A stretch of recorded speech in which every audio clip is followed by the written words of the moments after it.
Aloha, folks, and welcome to this edition of Five Questions. It's a segment where we have a chance to chat with community leaders about issues that are relevant, and today, no exception. By the way, you can hear Five Questions not only on KHVH Radio, but also be sure and log on to HawaiiReporter.com. Our guest today is a former state legislator and also a former member of the Board of Education. And her name has been in the public eye for years and years, and we're delighted to welcome Dr. Lei Ahu Isa on the program with us today. And Lei, first of all, thank you for taking the time. Aloha to you. Hi, Rick. Thank you for asking me to come on your show. I was listening to your show this morning, too, and wow, I don't know if I'm prepared to answer these questions because I've been out of the political scene since I resigned from the board in January.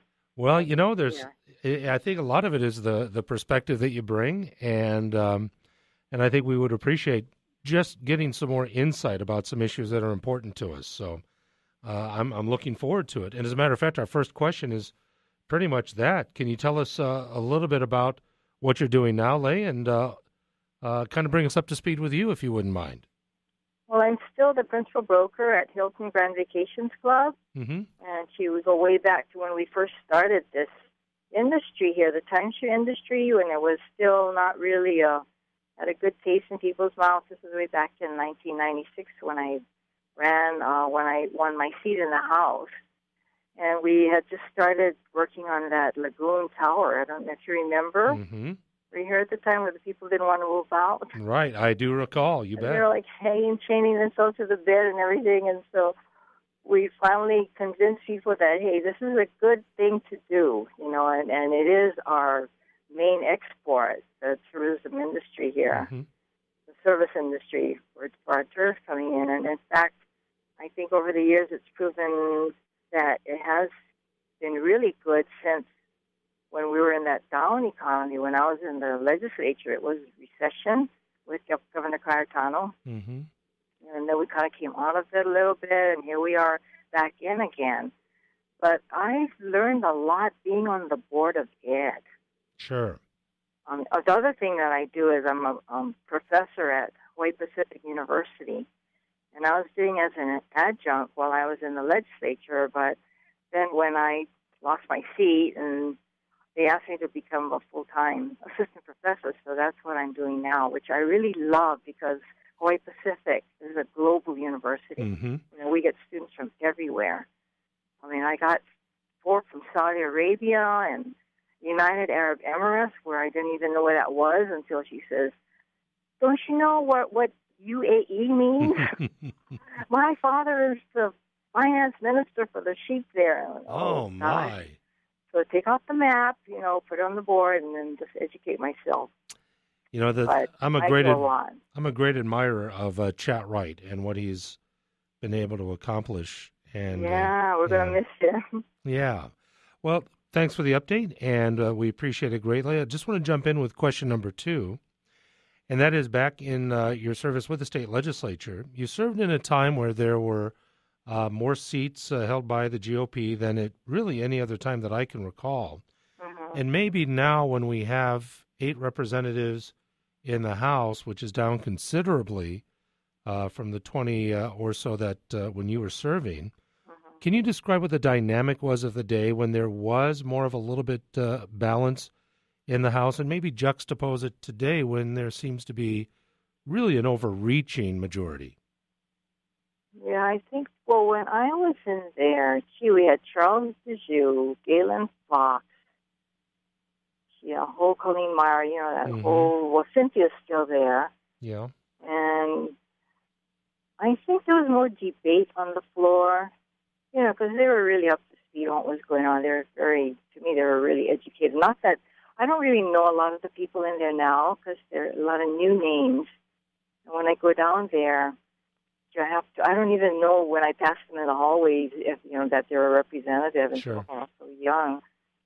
But I think there's more debate, and, well, to tell you the truth, really, I don't know if it mattered that much being a Democrat or a Republican when it came to ideas or bills coming to the floor, because I remember Charles DeJoux had a really good idea on this bill, and I can't recall what it was at the time. But I knew that if a Republican, it would never get anywhere. They would try to introduce a bill, but of course the committee chair would not put it on the agenda. Right. It was that way. So he came to me and we discussed it. I said, that's a good idea. I don't mind introducing the bill for you. And he says, I don't care who gets credit for it, as long as it gets heard and it gets a chance to be heard. And so that was, I guess I was more concerned about being chair of my committee. I was chair of the Economic Development Committee. And, when you're chair, you have the responsibility of making sure you understand the bills, all the bills that come up. And then you're lobbied by both sides. I think everybody should have a chance to be a chair, just to be in that position and not, being a Republican, you really have that chance. You really don't have the chance to. Right. A lot of stuff is, but I kind of got along with all of them, and I enjoyed having more of them. I don't know how it's like not being in there now. But when we had a majority of them, I don't know, I didn't think of them as Republicans or Democrats. We were trying to get good things through. I do recall back in the day that it was the only time where, pardon me, that a veto was overturned, and this on the age of consent. And that was one at least procedural aspect to having more members of the Republican Party or the opposition party, because it helped spur that type of action. So there was a very, substantive presence at that time, yeah? Yeah, I guess. Well, I would vote with some of their bills, too. We did have some good ones go through. I think it was Galen Fox. But I remember voting on the bill. I think one of them was assisted suicide. I mean, we had heavy-duty bills. Did. Oh, we still had the same-sex marriage, fluoride in the water. I mean, all these bills that there were moral issues, really hard to legislate moral issues. Sure. But that was what came up. And I remember voting with the Republicans on that bill. The Democrats didn't call it assisted suicide. It was dying with dignity. That's right. The name of the bill. That's right. And boy, did I get it when we went into caucus. I guess I can talk about it now because I'm not in there anymore. But I got yelled at. They close the door, lock it, the press can't come in. And how dare you vote with the Republicans, Wow. And you think they're your friends. Wait till it comes down to one of those really hard bills. They aren't going to back you up. So that's how it is behind closed doors. And that's a great reason why I'm glad we're chatting, is that there's a lot of questioning by the general public of what does happen, what is going on there. Sometimes you go in, the doors close, and then come out and there's a whole different comment, a whole different vote, a whole different version of a bill, and all of that. It sounds like it's, you sit down and it's like, okay, let's get down to this thing, yeah? Yeah, Ed Chase was in there too when I was in there. And he would bring up his point of view, and he started to argue his point. And then, see, the thing is, you're in that party, the Democratic Party. You do not go outside when the doors open and tell everything that went on in there. But not criticizing it too much, but he would go out there and the press was right outside, asking him stuff, and he would just tell. He was quite chatty. He wasn't afraid to say, hey, we should be doing this. And so that's why most representatives, I think, have just had it with the House, and then they want to go to the Senate or go up, to a lieutenant governor, or I think Ed ran for governor, I think, that year. He left. Right. What I did was I left the party. Oh, my God. And how did that? Worse. Wow. How was that at cocktail parties and fundraisers? Of me running into folks. Well, my cousin is Kevin Chonky, and he and Mike McConney were kind of running that Democratic thing, and I think Lingo was going to run. Oh, yeah. It was awful. I remember. Which party, that was awful. Oh, my gosh. I remember we were going to the Lincoln Day dinner, and I think I was either coming in or you were coming out of the elevator. And as soon as I saw you, I went, wow. That in itself, I think that was the night. can't recall, the 2001 Yeah, LDD. 2001. Yeah, I think that was the one. And I just remember thinking to myself, wow, this is going to be something else. Yeah, it was just a real emotional decision at the time. Even my mom said, "We don't do that in Hawaii now. We are very loyal." And I forgot about all the people that had helped me get in, and she's a sign waving, and I spent 8 years Mm-hmm. walking the district and everything, and to just make a decision because of certain leaders or even the governor at the time was against. I remember working with Nathan Suzuki on Act 221, which really helped us. The high-tech bill. Yeah, I certainly. saw technology coming in as the future here, and that's a clean, industry, and Yep. that's going to be the future because I teach and I know, like, where we're going. Our whole economy is based on that now, where our students don't realize they need more education. That's what led me to run for the Board of Ed when I lost that Senate race. Right, I recall.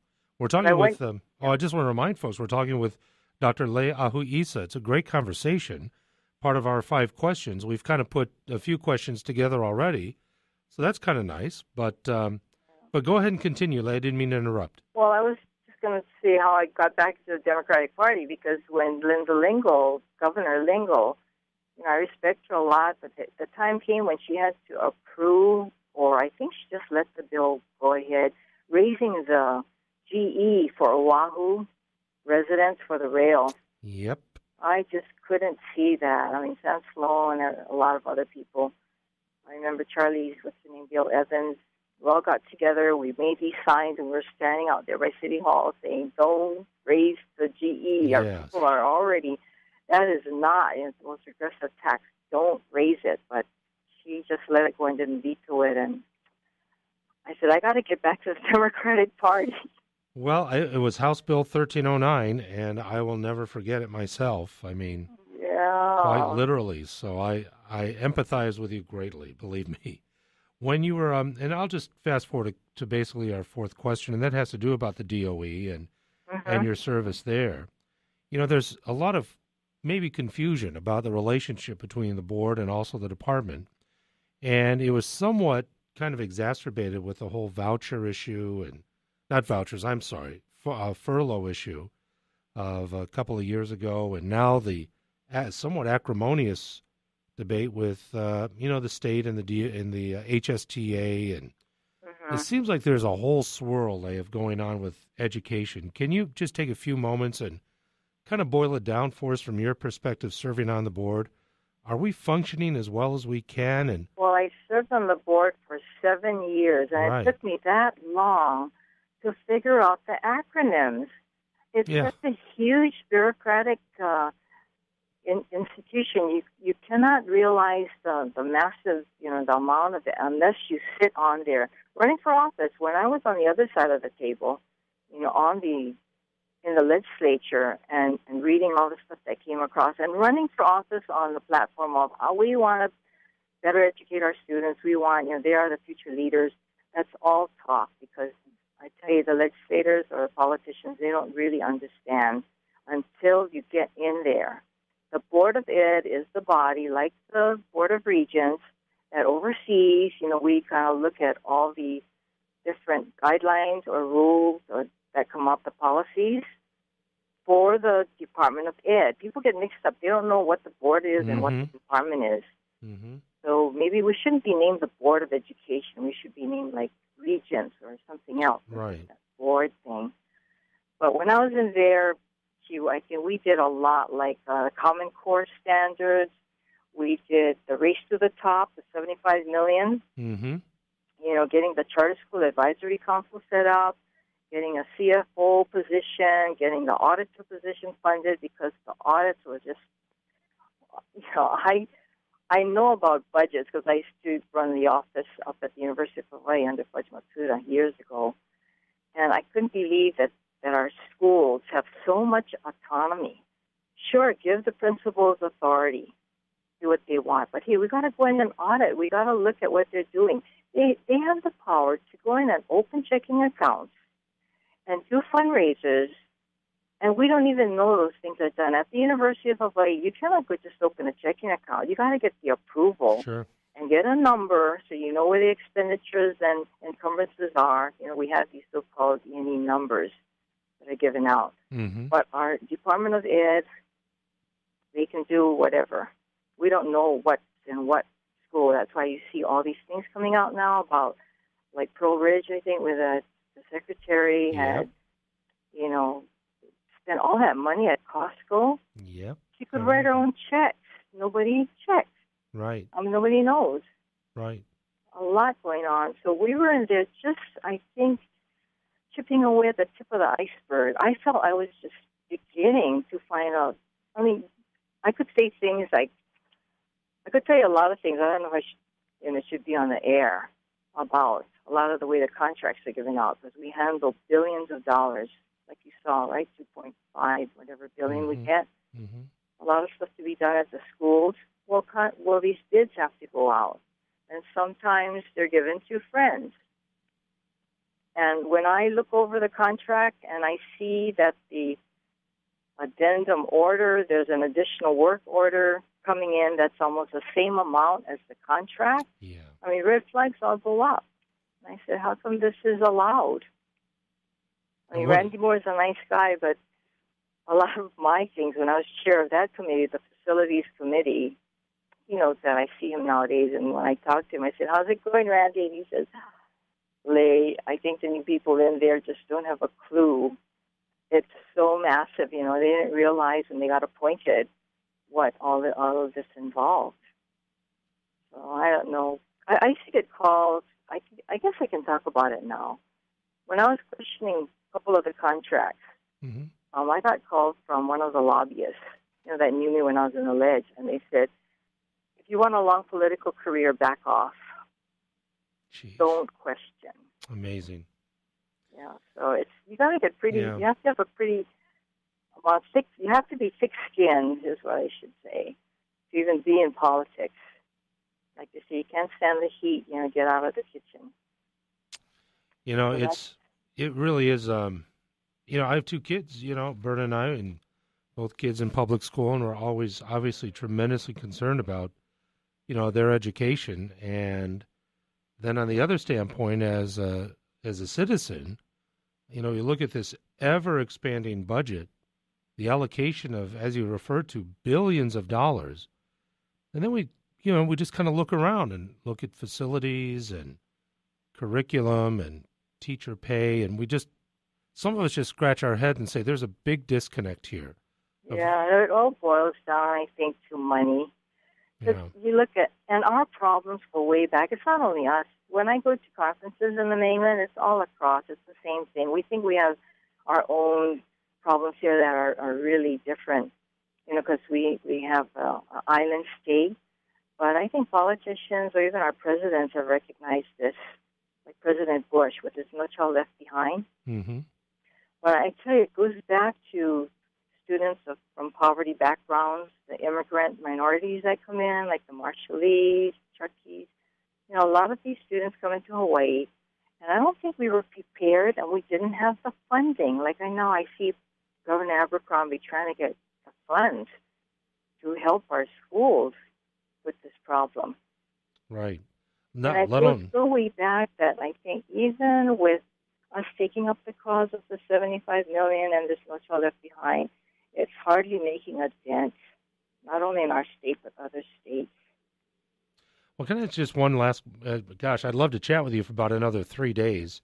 Yeah, I got a lot to say. But just for this particular segment, I know I promised about half the time that we've already spent, but it's fascinating to me, especially one aspect that I did talk about on the morning program, and that has to do we test our children simply so we can, you know, get a specific objective, or are we educating our children to where they are prepared to take a test and we're readily acceptable of what the outcome is?